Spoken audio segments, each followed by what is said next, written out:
coming in. So thank you so much, everyone, for joining us today for our eAccess Young Scholar webinar. I'm very excited to have you here and excited to have our presenter with us. Today we have Shikhar Singla, who's an assistant professor in the finance department at the University of Texas McCombs School of Business. His research focuses on the areas of regulation, biodiversity, and artificial intelligence. And we're excited to hear his paper today. He also, prior to joining Texas, received his PhD from the London Business School and was a postdoc at Stanford. Uh, Very excited to hear his paper about biodiversity protection policy and housing market supply, demand, and speculation. Um, just kind of a reminder of the typical format that we'll follow. We'd love to have you participate either with questions in the Q&A. You can also include them in the chat. Shikhar's co-author is going to be helping answer some of those questions in the chat as well. And we might stop Shikhar and have him answer some if we think they're sort of important for clarification and things like that. Again, if you would like to read out questions, we will do that part at the end. We'll have a time for Q&A. So if you'd like to do that, post your question in the Q&A. You can raise your hand. I'll be checking and moderating that so that we can make sure that we can try and answer as many of those as we have. If they're, without any other questions or issues, I'm going to turn the time over to Shikhar and we'll go from there. So thank you so much. Okay, thank you, Mike, for giving me the opportunity to present this paper. Thank you, and I'll get started with the paper. So, biodiversity loss is a fairly big crisis, kind of related to climate, but still distinct. It's gotten a lot of attention recently, and hopefully to this crowd, I don't have to motivate it a lot, but still some startling facts about biodiversity loss. For example, that extinction rates are estimated to be about 100 times higher than historical norms. Uh, Nearly 25% animal and plant species at risk worldwide. In the US, that number is quoted somewhere 33 to 40%. And wildlife population has declined by 70% in the last 5 decades. Now, this is not something only theoretical or only that affects forests, but not really us. Actually, risks are massive. Risks include ecosystem collapse, reduced quality of life, and have severe economic implications. For example, some of the white papers actually kind of try and quantify it and say, biodiversity loss may reduce global GDP by 2.3% by 2030. This being such a big crisis, and there's still and a lot of regulation and sort of financing promises have been made around biodiversity loss. Financial market implications are poorly understood, especially for housing. And why housing is super important is because land preservation has been shown as the primary policy lever for biodiversity protection. So a lot of STEM papers actually show that land preservation, land conservation is probably the most effective policy regulation that we can do to restrict the loss of biodiversity. And since land is a direct input in housing, how will it affect one of the most important asset classes, especially in the US, where 50% of wealth is in housing, is in the housing for households. And in particular, what we are after is causal evidence for biodiversity protection policy and housing. Now, ex ante, the effect is not super clear because biodiversity related policy changes expectations. And one thing is about our paper is all going to be about expectations about future land usage. And it also changes environmental quality. There are several mechanisms. And I think one thing we kind of like about our paper is that we're going to try and comment on all of those mechanisms. So one clear mechanism that people sort of think about is if you're going to conserve a lot of land, that's going to reduce land supply. And that has been sort of shown in housing and finance literature will lead to increase in housing prices. Another channel is that usually land conservation is done in terms of parks, providing more amenity, providing better environmental quality, and that sort of also factors into housing prices and increases housing prices. There could be a decrease in housing as well, because especially if you think of local industry, think of industries like extractive industries, mining, oil and gas that depend on land usage a lot. And if the government is going to bring in a lot of regulations and they can't really extract metals or oil, etc., that could and the local area, if that area is dependent on those industries, that could decrease the prices in house as well, because the economic conditions sort of might deteriorate in those areas. And furthermore, what's interesting also from a very interesting from a finance perspective is that any of these effects can be magnified by speculators. We know from finance and some literature in housing and finance after the great financial crisis that a lot of these effects in housing are driven by uh, sort of investors who have sophisticated investors who can sort of play a role by using speculation as well. So we're going to talk about all of these mechanisms. Empirically, the paper is at least is kind of straightforward. We're gonna focus on Biden administration's 30 by 30 conservation initiative, by far the most ambitious land conservation plan in the US. What 30 by 30 here means is that we want to that the administration wanted to conserve 30% of land and water by 2030. So the second 30 is for the year 2030. This is actually a global initiative which was adopted by about 180 countries with the UN in December 2022. But the US, under the Biden administration, did it much earlier in January 2021. Uh, and so this is by far, and just to give you some numbers, when the Biden administration passed this executive order where they outlined the 30 by 30 initiative, only about 13 to 14% of land was protected in the US at that point. So there is a huge gap to fill, and we're going to use this most ambitious land conservation plan. And what we're gonna do is we're gonna to define control and treatment group. We're gonna construct a novel measure of biodiversity risk using endangered species data. And then exploit the timing of this executive order or the 30 by 30 initiative as a policy shock. What I want to spend a few minutes talking about is the how do we measure biodiversity risk. And this has been quite difficult, and we are lucky to have in the US this data being provided by NatureServe. NatureServe is actually an organization that works with a lot of US federal agencies like the EPA, and what they do is they have people on ground, trained people on ground, tracking occurrences of endangered species. So they'll take, so currently US has about 2,200 endangered species defined by the IUCN and the EPA.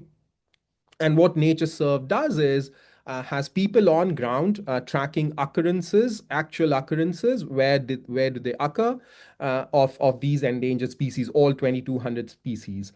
And then once you have the occurrence data, think of that as the training data in a machine learning algorithm. They use some models called habitat suitability models, where you're able to project what is going to be suitable habitats for these endangered species. You do this for all 2,200 species, aggregate them at the area level. And the cool thing is that the area level measure is super granular. The measure is given at the 1 kilometer by 1 kilometer grid. And they're sort of very careful in two things. They give weight. The weights are given very in a very nice manner. First, species which have smaller ranges, so think of species which can only exist in a very small area, are given a higher weight. And secondly, species which already lie in a lot of protected areas. So, for example, they already lie, their habitats lie already in conserved parks or reserves. Those are also given. Those are also given less weightage. So combining those two weights, they come up with a measure called the protection weighted range size rarity. Now, this measure, like I said, think of it as the concentration of endangered species in that particular grid, weighted by how rare the species is and how already weighted the species is. What we're gonna do is we're gonna aggregate this measure at the county level. So we're gonna take the measure at the 1 kilometer grid, aggregate it at the county level, and that's what will capture the biodiversity exposure for us. The original paper which came up with this data actually also came up with a discrete measure, and the discrete measure was called the area of unprotected biodiversity importance, which basically is a good, easy way to sort of say, does this area have a lot of concentration of endangered species? Yes or no? And those areas were defined as grids with a protection weighted range size rarity greater than this number. So we're going to use the both continuous and the discrete measure throughout throughout our paper. So, like I said, two weights, range size rarity. Weight is how small the area you can exist in, and then you multiply it by how protected you are already. You aggregate this species by species level at the area level within 990 meter square grids. Like I said, what we are gonna do is we're gonna further aggregate it at the county level because that is sort of important for us. Because a lot of the mechanisms we have in mind will play out at the county level. For example, amenity value or even supply constraints being binding and a local economic condition or local economic industry that is prevalent in those areas also matter at a higher level. So we're gonna keep our analysis at the county level. So this is the original paper, the original data plotted across the continental United States. Dark red means higher concentration of endangered species. This data came out in February of 2020 by NatureServe, super granular, like I said. And the original paper that sort of came out with this data highlighted that California and Florida, lot of people maybe already in these circles knew that these are biodiversity hotspots. But what the paper was sort of highlighting is that a lot of areas in the middle of the US or in Texas or here were actually not known to be biodiversity hotspots or not known to be areas of lot of where there is a lot of concentration of endangered species. This is how the measure looks when we aggregate it up to the county level. And as you can see, there is sort of there is decent amount of variation in the measure. The other data sources are fairly standard, so I'm not going to spend a lot of time. I'll probably introduce those data sets as we go along. For house pricing, we're going to use the Zillow home value index. It's at the county level, and it's the time frequency is at the month level. So the first thing we want to sort of do is think about our measure and see if there are sort of things that correlate with it. Is it what can it be? Could it have been predicted in 2020, etc.? So what we do is we run a regression where the dependent variable is our measure at the county level, and independent variables are a lot of other things that you might think that are correlate. So first thing I want to sort of highlight is that physical climate risk, a lot of physical climate risk variables are not really correlated to the biodiversity hotspot areas. Then lot of economic variables, GDP or employment, are not really correlated either. And you can notice the R squareds are fairly low. There is no significant statistical significance, but R squareds, which sort of is an indicator of how much can variation can I explain, uh, is fairly low as well. The only thing sort of that matters is existing park area or existing nature amenities in the area already, which is sort of here, total park area. And we're going to actually utilize this variation when we think about one of our mechanisms, which is about the demand mechanism. Do people want more nature amenities that come out as part of biodiversity protection policy. So, except for this variable, you'll see that the measure is as good as random. And to further validate our measure, what we utilize is the funding and the projects that were undertaken under the Inflation Reduction Act and the Bipartisan Infrastructure Law.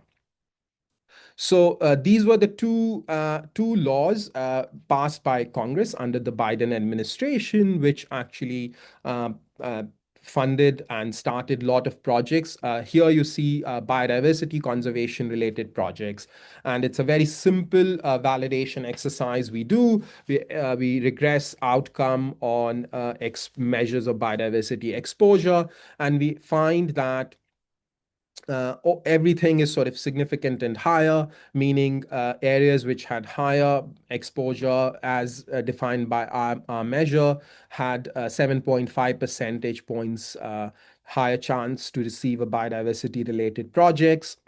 It received about 2 million more in funding. So that sort of validates our measure of biodiversity exposure, that a lot more projects were taken up in those areas. Another thing we can validate it is using conservation easements. So conservation easement is when the land is not outrightly bought, but the rights on the land are bought, and you basically the government or the body that buys these rights uh, restricts the activity that you can do on that land, especially restricts mining and extractive activity. And what we see is easements that were taken up after 2020 is actually higher in these areas as well, further validating our measure, that our measure is actually able to capture biodiversity or loss of biodiversity or endangered species on ground. That's why more federal projects are being taken up in those areas, as well as more conservation easements are being taken up in those areas.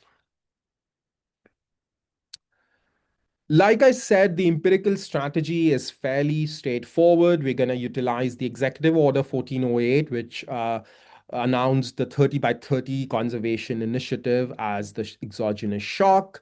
We're going to use the biodiversity measure, the both continuous, the protection weighted rain size rarity, as well as AUBI, areas of unprotected biodiversity. We're gonna use the standard fixed effect, county and time fixed effects. We're gonna throw in some other measures, controls as well, and I'll take you through as we go through the results. And we'll obviously have a difference in difference framework. We'll have a continuous difference in difference framework, as well as a binary where we're going to compare um, top tercile of exposure versus bottom tercile of exposure, and we're going to throw out the middle tercile of exposure. Like I said, our main analysis is about house pricing. Once we wanna start establishing the relationship between biodiversity protection policy and housing prices. Once we've sort of done that, then we're gonna delve into the mechanisms. Is it coming out of supply constraints? Is it coming out of more demand for nature-related projects and capital, or is it driven through speculation? So our dependent variable is gonna be house prices. We're gonna have county fixed effect, month fixed effects, and we're going to have time varying controls, and we're going to have a standard difference in difference. And we're going to also saturate the specification, although it doesn't matter a lot, but we're going to further saturate the specification with state cross month fixed effects as well. So I guess all of you want to see the graph that everybody wants to see in a difference in difference paper, which is parallel trends. And so what I have for you here is about 8 years of data, 4 years pre-data, and roughly 4 years of post-data. And this is a binary difference in difference, meaning comparing top tercile of exposure in terms of endangered species concentration versus the bottom tercile before and after the executive order about 30 by 30 was signed by President Joe Biden. And what you will see is the parallel trends assumption is fairly well satisfied. You don't see any trends. It's super zeros, both in terms of economically and statistically before, and sort of 2 or 3 months or 1 or 2 months after the executive order is passed, you start seeing a slow trend towards the increase in house prices.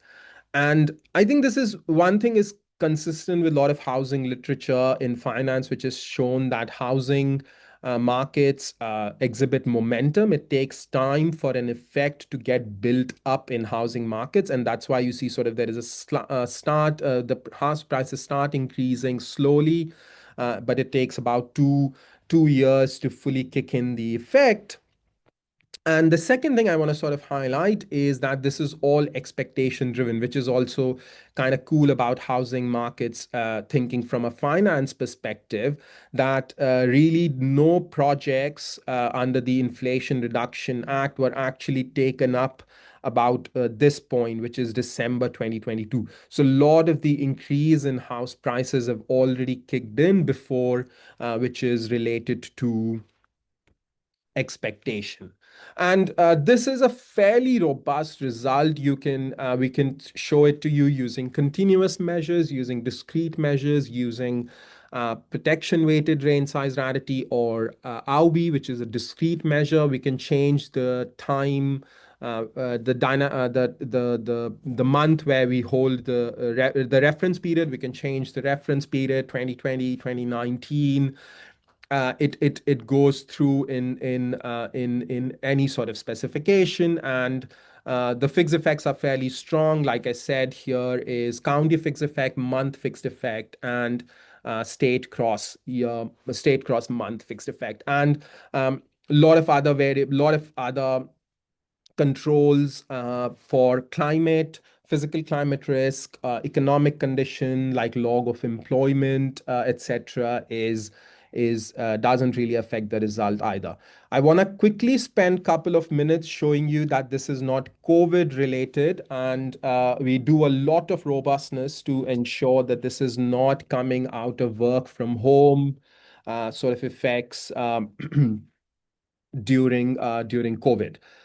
So obviously we start with a lot of we start with we throw in a lot of controls that we can use for COVID, like monthly COVID infections, migration induced by COVID, et cetera, et cetera. Nothing really needs to change, but I think a very strong result is here. So what we do is we are I think, being quite transparent. We take the work from home measure at the county level in the left panel, and we show you the dynamics of work from home. So what you see in the red is the dynamics from work from home, and what you see in blue is our exposure.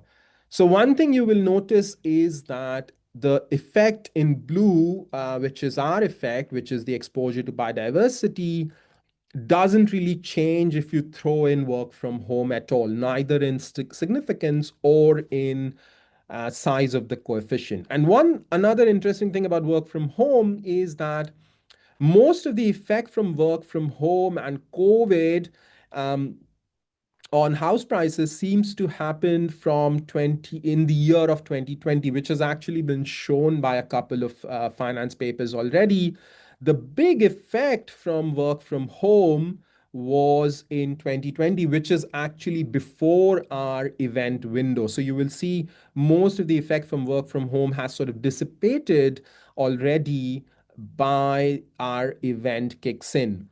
And we further saturate it with the triple interaction where we interact work from home and biodiversity exposure. If you have some concern in mind that our measure is capturing sort of nature and work from people who had work from home opportunities wanted to go in areas with nature, etc. So if there is some sort of like an interaction story that is being captured in the green bars, and you can see the green, which is the triple interaction, is actually pretty zero as well. We do the same exercise using total park area because that could be another indicator of COVID, and people wanted to move to areas which were more intensive in nature or had a lot of nature, a lot of parks, areas, etc., to go visit. And again, you will see that the R effect is fairly is persistent, is exactly as much as before, and doesn't really get changed by uh, any of these measures. Another interesting uh, test we have to show that this is actually COVID, not nature, is we throw in the measure of rain size rarity. Rain size rarity is the concentration of species in that area, meaning that sort of is a good proxy of nature or good proxy of air, parks, etc., in that area. And that is shown by the red. And what you'll see is that that really doesn't have an impact, but the protection part, when you multiply it with the protection part where the policy kicks in, because the policy obviously affects the areas affects the areas which do not have existing protection, that's where the effect is coming from. So the effect is really coming from the policy angle of it, which is the policy conservation or the land conservation angle of it. And the probability to get land conservation is being captured by the blue measure, and that's what's showing the price effect. So this is actually goes a lot to say that this is about the protection policy, not about nature or parks in that area or about COVID in that area, effects of COVID in that area. Okay. I think I should move on to the channels, given I've sort of talked about COVID quite a bit already. Like I said, uh, let me get into the channels, and we have some heterogeneity results, which is actually shows that all the effect is not all positive. Effect is actually negative in areas which are dependent on these nature intensive industries. Think of industries like mining, oil and gas. Um, manufacturing, etc. And in those areas, the probability of regulation is actually depresses house prices because it could affect the local industry through economic activity. So it's very interesting. Again, this highlights it's about the regulation channel or the policy channel rather than the just effect of COVID or work from home. The main part of the paper in terms of mechanism is about we want to disentangle. Is it happening because sort of area people foresee that this will lead to supply constraints, leading to leading to an increase in house prices, or is it going to be about nature amenities that are going to come with biodiversity protection, like a park or a trail or a project or a wetland an area where you can go do some picnic, or even improved environmental quality, maybe lower toxic emissions, lower cancer related cancer related emissions, etc. To disentangle that, we're going to use this measure from Lutz and Sand which is actually sort of a standard measure to assess land availability for development. And what's interesting is the way the measure is constructed is it's actually constructed after removing areas such as water bodies, wetlands, and high slopes from a county. And now what's interesting is that all of these areas are actually high in nature, meaning high in nature amenity. Uh, uh, so what this measure is actually saying is that higher is this measure, low is going to be the supply constraint because there is a lot of area available for development. There is hardly any restrictions on development. So supply constraints are going to be lower, but lower this measure, higher are going to be the supply constraints. So supply channel will weaken. And this is what sort of the measure looks like when divided into four quartiles in the US.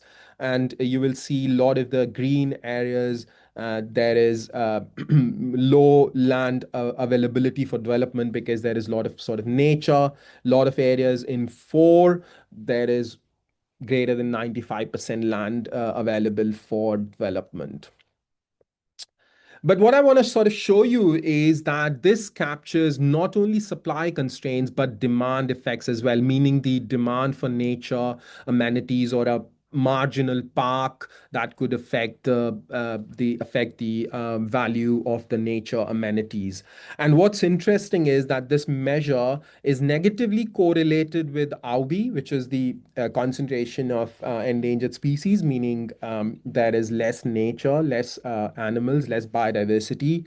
The higher the measure, less is area covered by parks, meaning higher the measure is, less is nature or the areas related to nature. Wetlands are lower as well. Wetlands, for example, in Texas, are advertised as an area of lot sort of heavy in nature where you can go do some picnic, etc.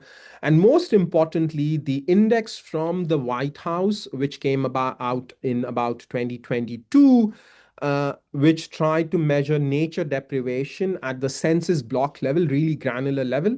And what we find is that as land availability increases, nature deprivation increases. So this measure is really good for us because what it gives us is that as the measure increases, constraints on supply get lower because there is a lot of area available for development, but the demand mechanism for the nature amenities increases because there is less nature right now. So, a value of a marginal park or a project related to biodiversity or conservation could really impact housing prices. So, what we're gonna have is essentially effects. Quartile one, least land availability. If the effects are strongest there, that suggests a supply mechanism. Quartile four, highest land availability, low supply constraint, but high demand for nature related amenities. And what we'll find is that although there is a supply effect in play, so you do see some increase in quartile one, quartile two as well. So there is a supply effect in play, obviously, and we are not denying that. Quartile three as well, there is some effect, but the biggest effect by far is in quartile four, which, let me remind you again, is the area with highest land availability. So presumably the supply channel is not going to be so strong, but demand for a marginal project related to nature or a park or increase in environmental quality is going to be the highest. And that's where the biggest effect is coming from. In terms of standard deviation, 1.8% in the fourth quartile, but only 0.5% in the first and second quartile. And what we'll further do is we'll further deep dive into this channel of demand by looking at, first of all, media reports. So we pick these areas which are high in land availability, but low in existing park area or existing nature related amenity area. And we look what media talks about. Is there a lot of media attention to projects related to Inflation Reduction Act in these areas?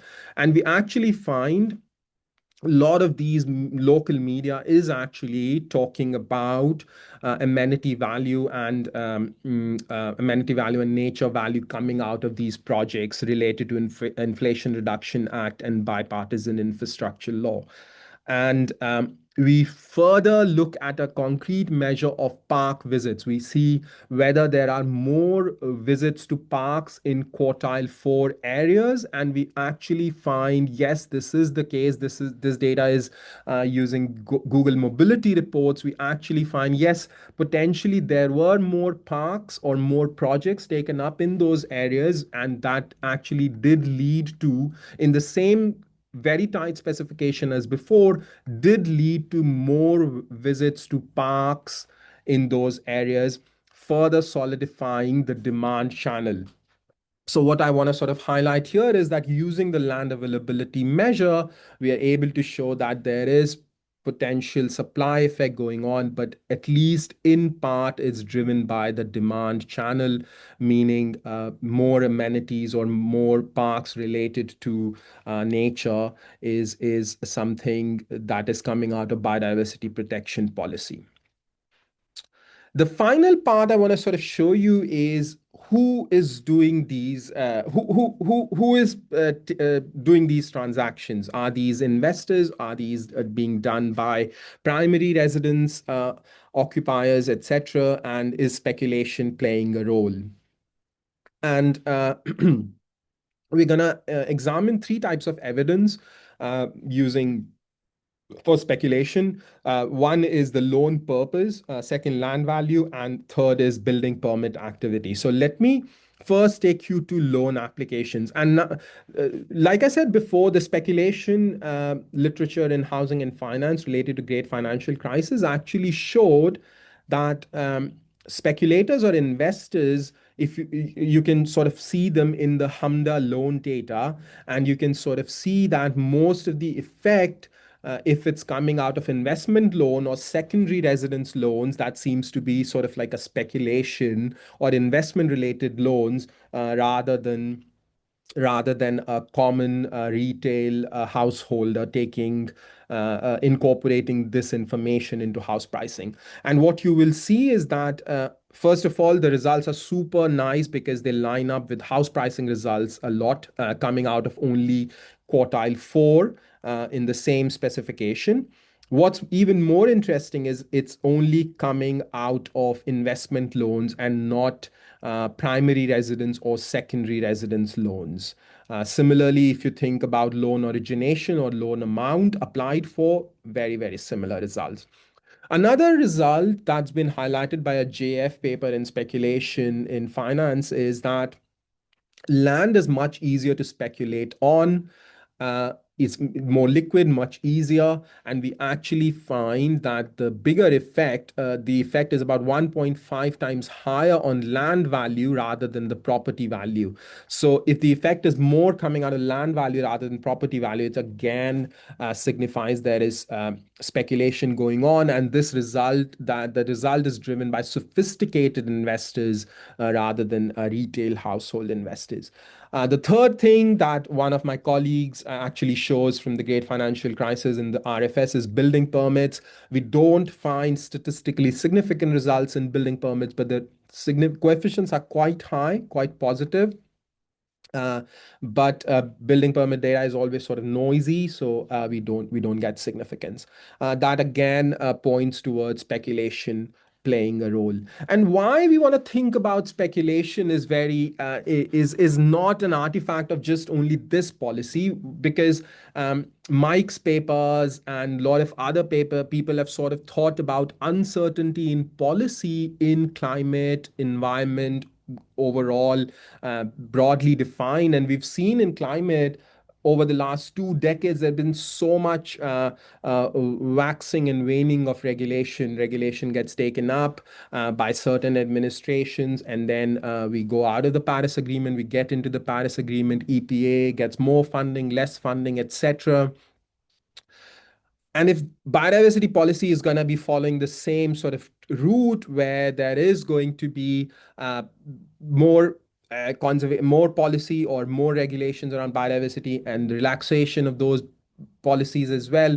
Speculation could actually play a role because every time there is change in regulation or policy, speculators take advantage of it or take that into account. It could lead into booms and busts in housing prices. And one such example is already in front of us. President Biden passed this executive order.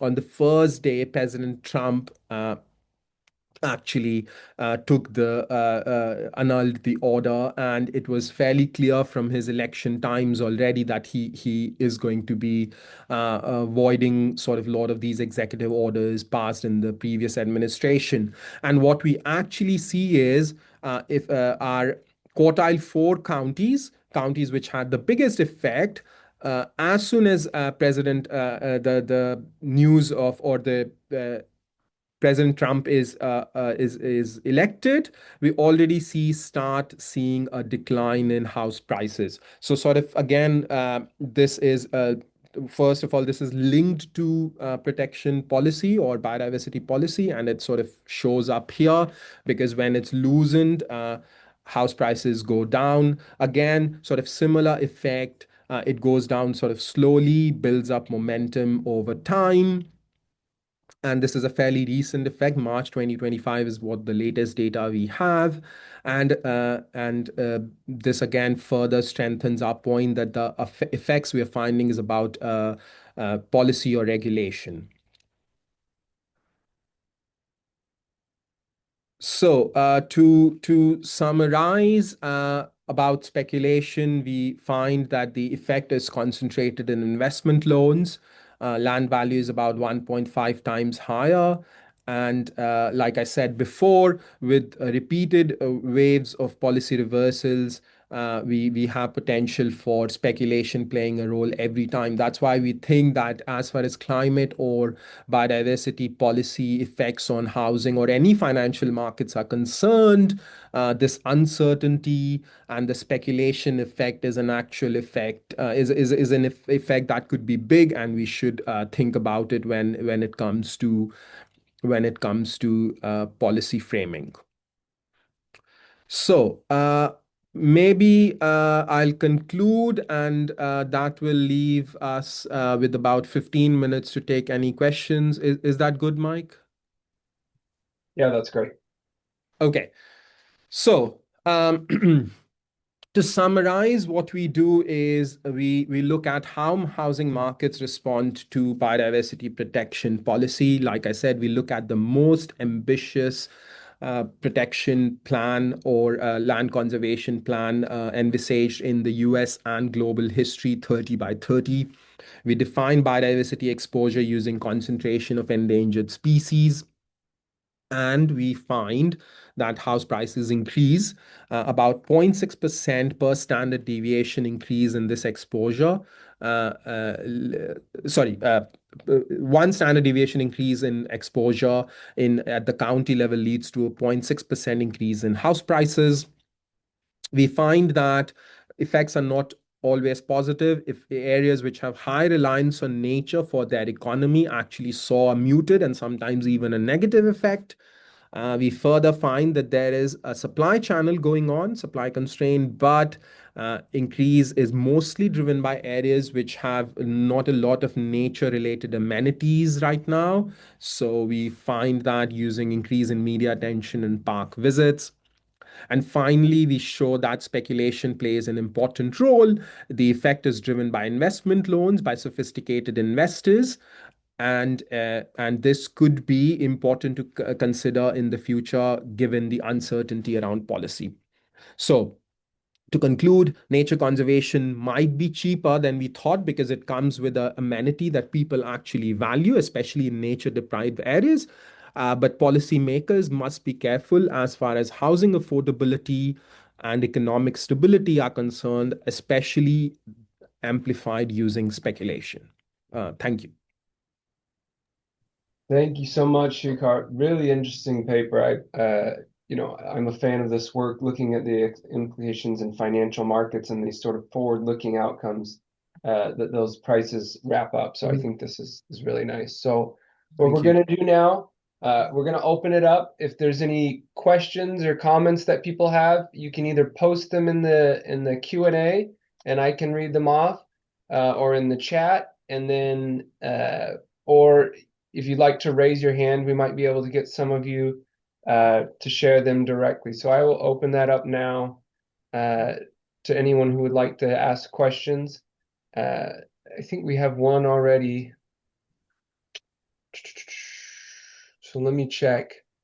A couple of things in the Q&A in the chat that I'll read right now. So one of the questions, this was from Surav, is Mhm. isn't the third point in the conclusion, i.e., the muted effect and high reliance on nature, counterintuitive? Uh, Oh, sorry. So maybe we need to work on the language. High reliance on nature here mean for the economic industry, for the industry. So think of industry like oil and gas, manufacturing, mining, etc., who rely on land usage, who rely on and have an effect on land and species nearby. That's what we meant here. So those areas which have a lot of industries like this uh, could actually the industry could contract due to regulations, due to land usage regulations, and if the local industry contracts, economy could contract, and that could change, that could depress housing prices. Perfect. Awesome. There was another question that was in the Q&A. I know your co-author answered this, but I'd be interested to hear what you said. So Thomas Barani asked, can your paper or your approach also speak to some of the recent, sort of within the last 6 months event? I mean, you actually sort of showed some of this when you showed the Trump response. The event where the U.S. government, Congress made 250 million acres of public land available for sale, including forest. So your co-author had mentioned here that, the paper is really more about some of the expectations of policy and general biodiversity. It's a little tougher to think on particular policies, but sort of I'd love to hear your thoughts about sort of maybe broader implications, thinking about some of these reversals and some of the recent policy actions. Uh, Mhm. Let me quickly read the question. Sorry. yeah, no Can problem. your paper approach also speak to the recent event by the US government made? So,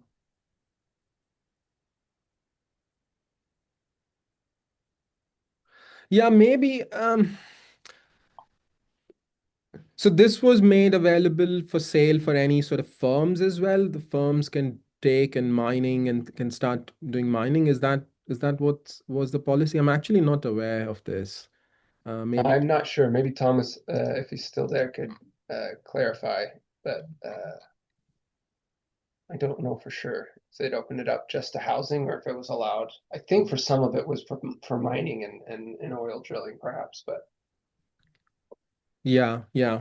Uh,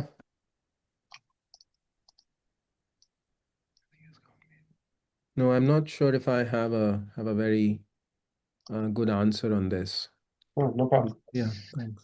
Maybe I can follow up with a question. There's a couple of things that I've been thinking about as you're presenting this. One is sort of like how do you view the magnitudes of the effects that you're estimating, right? Like one of those is sort of the nice part about using house prices is you're picking up these expectations, which really seems to be what you're finding, right? This is about forward-looking expectations of policy Mhm, actions, not actual implemented policy yet. mhm, mhm. Uh, and so that is nice in terms of picking up a reasonable magnitude, but you could consider the fact that, this might be a lower bound based on, how far are we internalizing these? What sort of externality effects are incorporated here? So my first question was sort of how do you view this magnitude in terms of, market effect versus what might be like a social planner effect? Does that make sense? Effect versus a social planner effect. So So do you think yes. do you think the market's really picking up the full feature, or is this more of like a lower bound and we're sort of missing markets might not be internalizing everything? Wow, that's really hard to say, I think, but I think you're right in the sense that because given how ambiguous or not a lot of direction was given around this executive order, I do think that this is more of a market effect and markets might be missing actual uh, so when it will come down to, so the way the US regulatory structure will work is that it will have to go through either a law or some federal regulations of the EPA. And when it comes down to those actual regulations, I think the effect of those particular regulations will be seen more. And so, yeah, I think you're right. This is more about a sort of like a broader market effect. Gotcha. Hmm. So just to follow up, Thomas sent some follow up here. He was saying, yes, he thinks the Trump administration made it available to anyone, so open to I see. public auction. I Uh, see. uh, but yeah, I think he appreciated the answer there. So Okay, uh, thank you, thank you. We'll look into this. I'll save this link actually. This is interesting.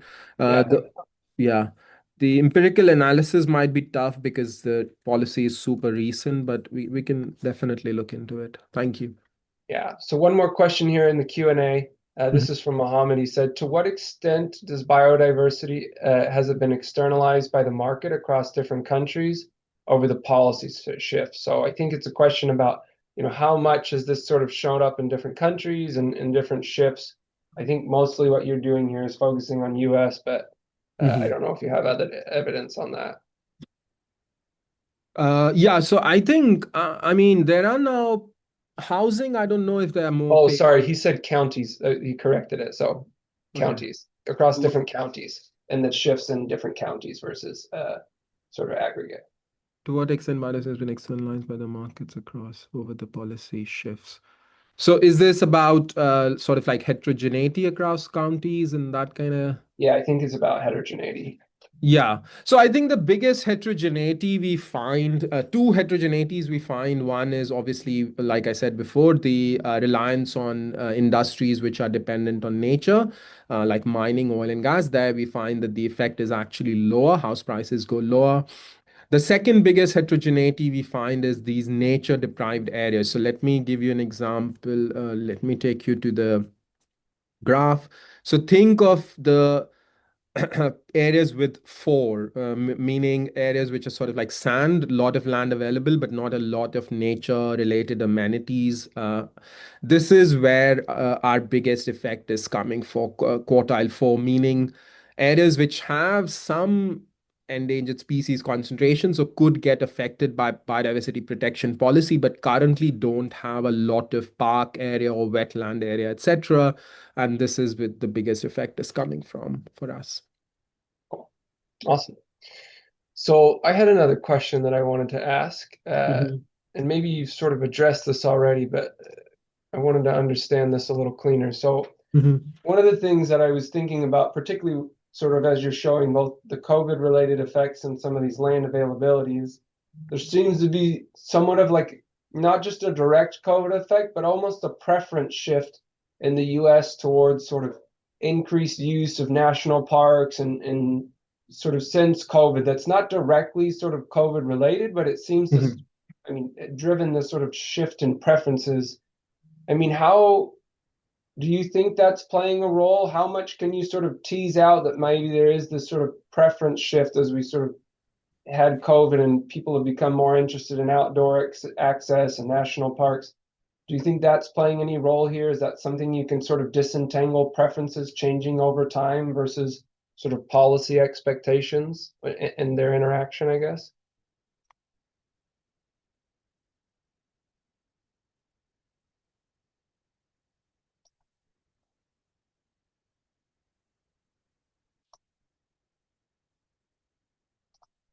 Differences changing around just visiting more parks or just visiting more nature related areas might have an effect like you see here work from home has an impact etc. But the our effect sort of also goes through, so maybe there is a preference changing or happening. We don't have a strong stance on that, but given our effect is sort of coming from the regulation or the protection angle, our effect is also there. So those could sort of occur side by side, I guess. Interesting. Maybe Max has something more to add on this. So I actually froze a little bit when you were answering, so I don't actually know what you first said, but I will say just this is probably what you already said, but we do the dynamics with the total park area, and Mhm. that's what we're trying to do to capture that preference shift. I think that would be Yeah. sort of our main response. Yeah, so capture that, and also just looking at the total mass of nature or species present, that has an impact maybe, but not a lot. The bigger impact is the protection angle. So, so we can never say that preference hasn't changed, but at least that preference is not able to is not taking in our effect, is what we can sort of say. Yeah. Gotcha. So again, I think we have maybe 1 or 2 minutes left for questions. Let me ask just one more question here. This is maybe more of a philosophical question than anything. I'm Good. interested to understand, what are your thoughts in terms of the policy implementation, right? I've looked at myself some work in terms of how policy is implemented and how that matters on the climate side. Mhm. The concern here is that if you start driving up prices, that could be negative, even though you're benefiting with this sort of biodiversity impact. So how do you view the policy implementation and what policymakers should be doing to sort of trade off this natural sort of biodiversity benefit versus potential housing market impacts that could negatively affect homeowners or sort of home buyers in particular areas? Hmm. Uh, that's a very good question. So, never thought about it.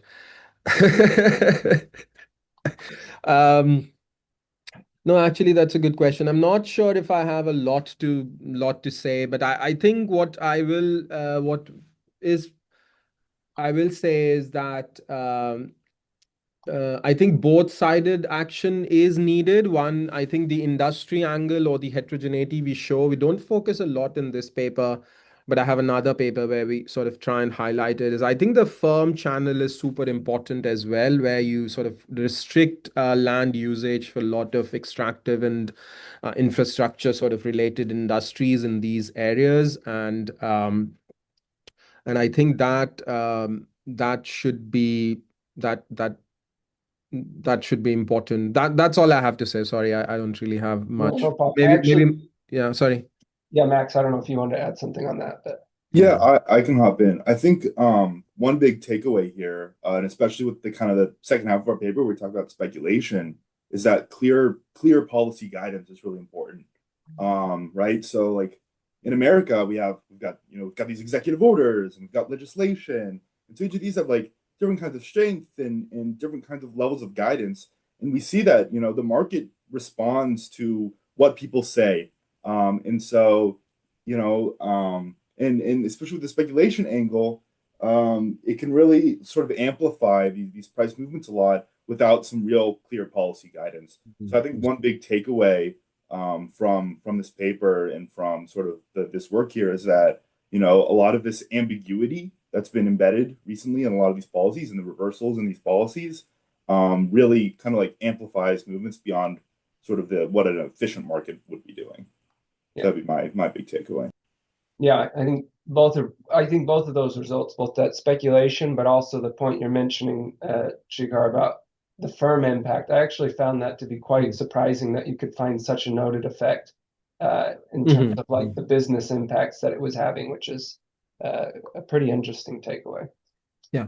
Mhm. Mhm. Well, thank you guys so much. Really Thank you. appreciate the presentation, Shikhar. We are out of time. I just want to mention a couple of things as we're closing up. Our next webinar for eAccess is going to be on climate change adaptation and sovereign risk. That'll take place on January 26th. The speaker will be Sarah Duffy, who's one of the 2025 eAccess Forum Prize winners, and Marcin Kaprzyk will be the discussant. We're going to put in the chat the link so that you can register for future events. Really appreciate just nice questions and participation today. We hope to continue to have that. So any all who are interested, we'd love to have you register to participate in that. And again, on top of everything, thank you so much for the presentation. You guys, really interesting paper and really enjoyed hearing about it. Thanks. Thank you. Thank you for the opportunity, Mike, and feedback and all the questions. That's great. Thank you. Thanks, everyone. We'll see you next time. Thank you. Bye.